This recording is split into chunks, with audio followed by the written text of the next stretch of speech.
ఈరోజు ప్రత్యేకంగా మా సహచరులు చెప్పిండ్రు పన్నం ప్రభాకర్ గారు, అసలు విగ్రహ రూపకల్పన ప్రభుత్వ పరంగా ఎప్పుడూ చేయలేదు. మొట్టమొదటిసారి 10 సంవత్సరాల తర్వాత రూపకల్పన జరుగుతూ ఉంది. దాంట్లో ముఖ్యమంత్రి గారు స్టేట్మెంట్ ఇవ్వటం జరిగింది.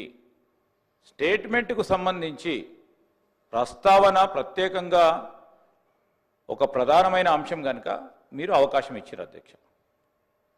ఈరోజు వారు ప్రభుత్వానికి సంబంధించిన మంచి చెడులు, వైఫల్యాలు, విజయాల గురించి తప్పకుండా సమావేశాలు నిర్వహిస్తాం.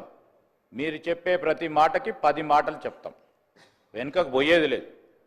ఈరోజు కూడా మేము చెప్తా ఉన్నాం, ఈరోజు రాజకీయాలకు అతీతంగా బేషిజాలకు పోకుండా మేము ప్రధానంగా మెజారిటీ సంఖ్యలో మా గౌరవ శాసనసభ్యులు అందరూ ఉన్నారు. ఇక్కడ మెజారిటీకి సంబంధించిన అంశం విషయం కూడా మాట్లాడుతున్నాం అధ్యక్ష.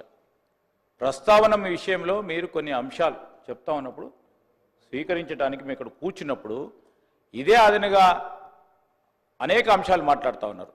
చెప్పమనండి, ఆ రోజు సోనియా గాంధీ గారు లేకుంటే తెలంగాణ రాష్ట్రం వచ్చేదా?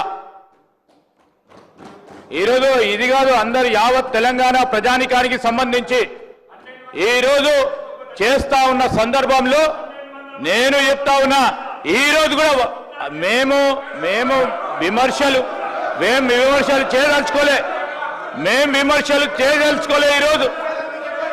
ఈరోజు దయచేసి ఈరోజు బేషిజాలకు పోకుండా మేము ఒక పాజిటివ్ ఎన్వైరన్మెంట్లో తెలంగాణ రాష్ట్ర ప్రజలకు సంబంధించిన విగ్రహ రూపకల్పనపై మేము సిపిఐకి సంబంధించిన గౌరవ సభ్యులు కానీ బీజేపీకి సంబంధించిన గౌరవ సభ్యులకు సంబంధించిన అంశం విషయంలో వారి ప్రస్తావన విన్నాం అధ్యక్ష. మా డాక్టర్ గారు, నేను మీ గురించి మాట్లాడతలేదు, డాక్టర్ గారు చాలా సందర్భాల్లో కూడా ప్రస్తావన తీసుకొచ్చినప్పుడు మంచి సలహా ఇస్తాడు, సూచనలు చెప్తాడు. ఎందుకో డీవేట్ అయిండు, ఆ విధంగా డీవేట్ కాకుండా, ఎందుకంటే ఇది first time legislator. My request sir, ఈరోజు నేను ఈరోజు చెప్తా ఉన్నా, ప్లీజ్ సార్, ఈరోజు ఒక్క నిమిషం